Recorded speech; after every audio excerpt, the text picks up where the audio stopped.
your Thanksgiving holiday was a good one. I know it was a very good one for Coach Gary Moeller. The turkey tasted good because you had a 10-1 season under your belt and the victory over Ohio State 5 days earlier, so not a bad way to go. Very good, and still ready to go to the Rose Bowl and excited about that, and we get a little break prior to that time. And it's really, from a coaching standpoint, before you really get into recruiting, and some of our guys left on Friday and a couple of them on Saturday to go recruiting, you get at least a little break.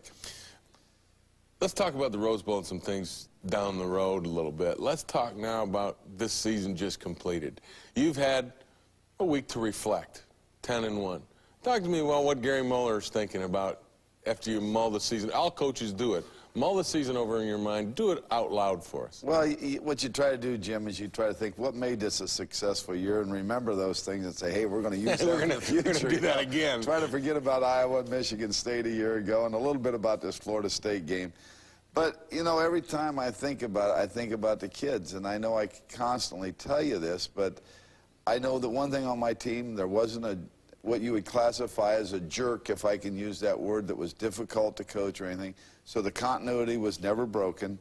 And also, every one of those seniors basically got better throughout the year. And Jim, you played football. You know how hard that is. But when you look at Brian Townsend at the end of the year and Eric Anderson getting 17 tackles, Skrepnik playing as well as he can play, his best game maybe, and then Desmond Howard, I mean, every time he had something new for us. One of the other things that has come out since the end of the season is a lot of people are saying, hey, how about that Gary Moeller? This guy is gambling. He's making football exciting. Now, I know that we have a great deal of respect, both of us, for Bo Schembechler, the guy you replaced, but you do have a little bit more riverboat gambler in you, maybe, and I think a lot of people have taken to that. Well, I wonder what they said last year after we went for 2 against Michigan State and missed it.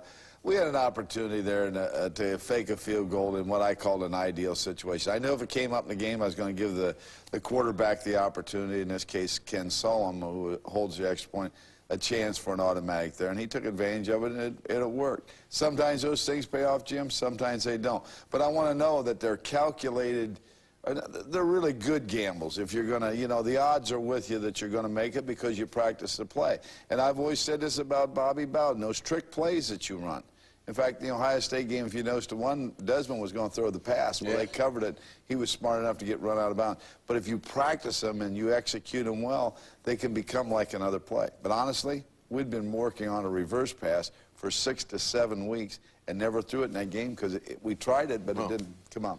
Don't tell Washington. Okay, we won't. Okay. They listen to the show. Oh, are you kidding? We're popular. Oh, I see. Don't go away. We'll be back. Take a look at the Michigan football bust when Michigan replay continues.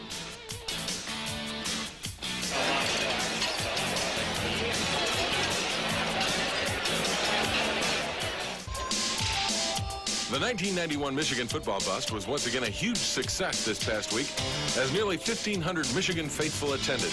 Downtown Detroit's Westin Hotel was the site, and the grand ballroom was packed as former Wolverine great Reggie McKenzie, all the way in from Seattle, serving as MC, got things off to a rousing start.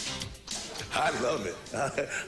I am so fired up about January 1 and about this football team. I don't know what to do. Because you guys, you are the #1 team in the country. Make no mistake about it. You go out and you play like it, you'll be #1.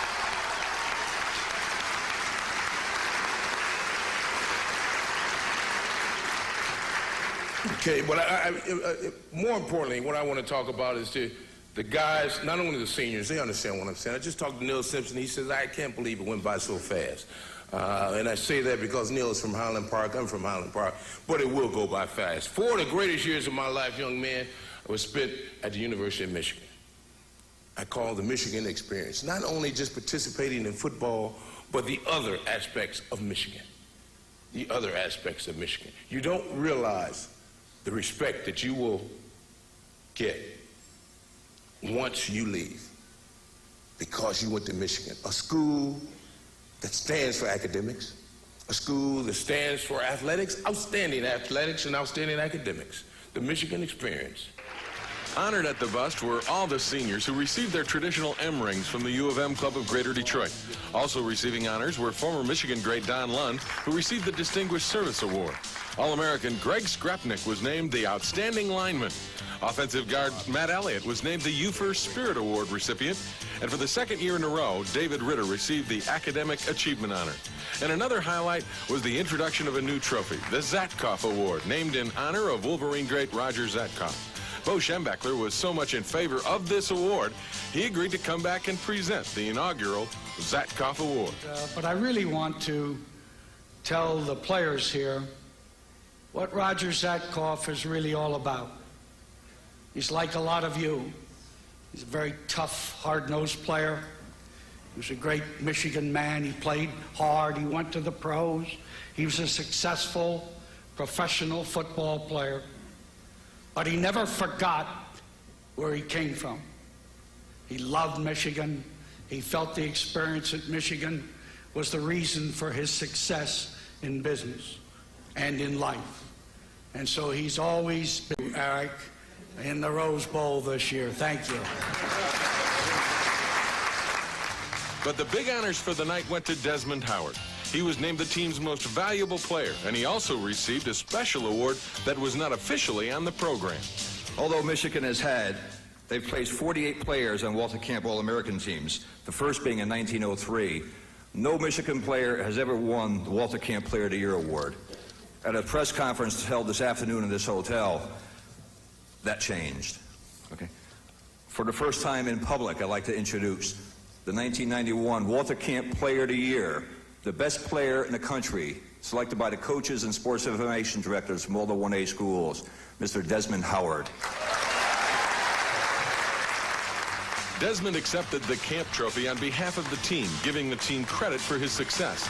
But when asked to speak after being named MVP by a vote of his teammates, Desmond showed how important his teammates were. For these guys to vote me as a team MVP is, is unbelievable, and I really appreciate it, and I hope that you guys really want to go out here and beat Washington, because I do, and we need to bring back Michigan a national championship. Thank you, guys. I really appreciate it. What a night it was, the Michigan football bus for 1991, and Mo, that's the kind of a thing that it becomes an in-house type of event, and yet the seniors, and I know I went through it, it's really vitally important and part of the tradition of being a football player at Michigan. Right. Whenever a senior has an opportunity to get up and speak and to thank maybe the coaches, but his family, and particularly those guys that he roomed with and played with, and how much he's going to miss them. And you and I know he'll realize that even more down the road, but it's a great night. And then to receive the ring that they get, it signifies Michigan all over. And the one thing, too, that was nice to see Roger Zatkoff honored. What a guy he's been as far as the University of Michigan. The interesting story was that he received the scholarship from the University of Michigan Club of Greater Detroit when he was in high school. And then after he graduated and got in business, came back to the U of M Club of Greater Detroit, repaid the money that they paid him to go to school. He's a super individual, and we have so many of those, but Roger's a great example of that, and his enthusiasm and the way he approaches everything. And I don't think they've ever gone to Roger with a problem that he hasn't solved for him in some way. He's been absolutely spectacular. What about the awards? Greg Skrepnik, Eric Anderson, of course Desmond, the MVP, Matt Elliott, the Spirit Award. Those guys all deserving. Part of that senior group you were talking about, right? Exactly. And the two that we missed that night that we'll give later is there's a Derek Howard Award, which is an inspirational type of leader, a hard-working guy. Will go to Brian Townsend. And then Mike Evans will receive the Defensive Lineman Award, the Dick Catcher Award, at a later date at our team banquet. So we just had, Jim, a great class and a fun group of kids to coach, and it's one of those dream seasons. One of those dream seasons. Maybe it'll be a dream new year, too. Who knows? That's still to come. But first, we're going to look at the economics of collegiate athletics, including the marketing and sales aspect. Don't go away. That's next when Michigan Replay continues. Just what you always see. Expensive to run and getting more so each year. Like any business, marketing and promotion are vital to a business's success. At Michigan, it's the same story. As the entertainment dollar In addition to that, it's nice to have a great team. It's nice to have a program like we have and a stadium like we have and the basketball arena we have. But the customer today needs to have more for their dollar. Society is... GM is putting quality on the road. brand names and everyday low. 4 Big Ten championships, and the seniors who came in 5 years ago are a part of that tradition now at Michigan, 4 in a row. We've talked about them a lot, Mo, over the course of the year, the seniors. When did you know that this was a special class, that this group of guys was going to be able to do some of the things that needed to be done to win and commit themselves? Well, I think they showed us a little bit of that in the Notre Dame game, Jim. But about mid-season, you know, I always expressed to you earlier this year who was going to replace Trip Wellborn, Jared Bunch, and Dean Dingman as our leaders. And this team probably even maybe went above that. And that's what makes me so happy. These kids rose to the occasion. You know, one of the things about college football, and I've said this 100 times, guys that don't play, who are seniors, who are part of that class, may be the backbone of the team. They don't get any headlines, but boy, they're there Tuesday, Wednesday, Thursday, getting it done. No question about it. And they have to be the real workers for you. And here we see some clips on our seniors, and that's Mike Evans, a walk-on player out of Massachusetts that just had a phenomenal year. Then Dave Diebold, our tight ends, we didn't use them a lot in the passing game, but they did an excellent job blocking for us. Alex Marshall, another senior, moved from linebacker to defensive line. Stand-up player, and we put him down when we had to have some help a couple years ago when Chris Hutchinson got hurt, so he did a great job. And J.D. Carlson kicked a lot of great field goals. I think he was 6 for 6 against Illinois in 2 years, but who will ever forget that one a year ago in Columbus in the closing seconds? You won't, will you? No, I won't forget that, believe me.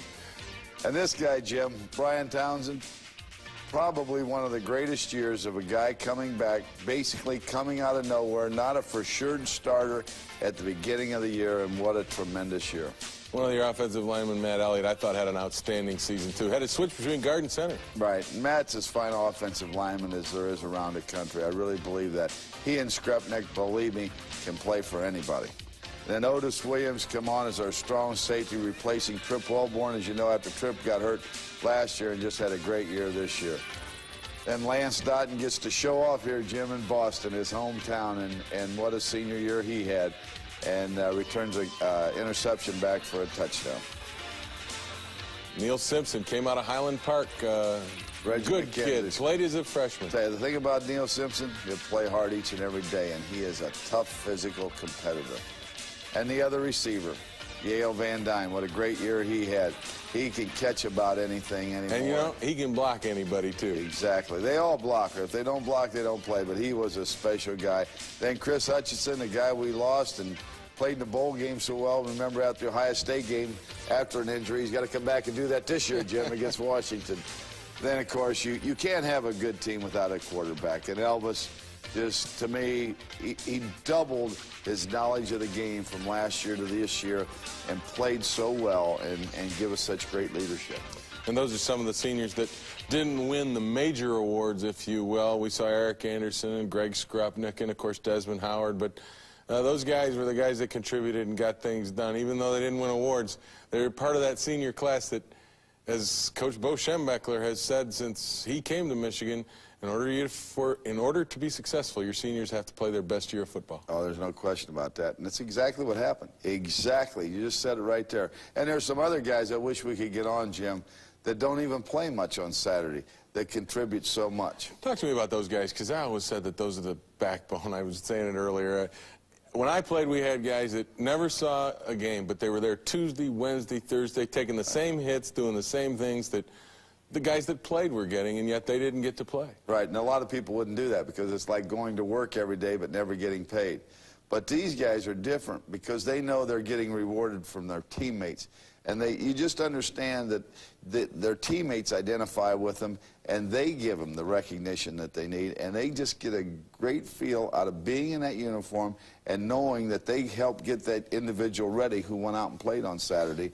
And it's just something. And that's why football, and I've always said this, is never easy.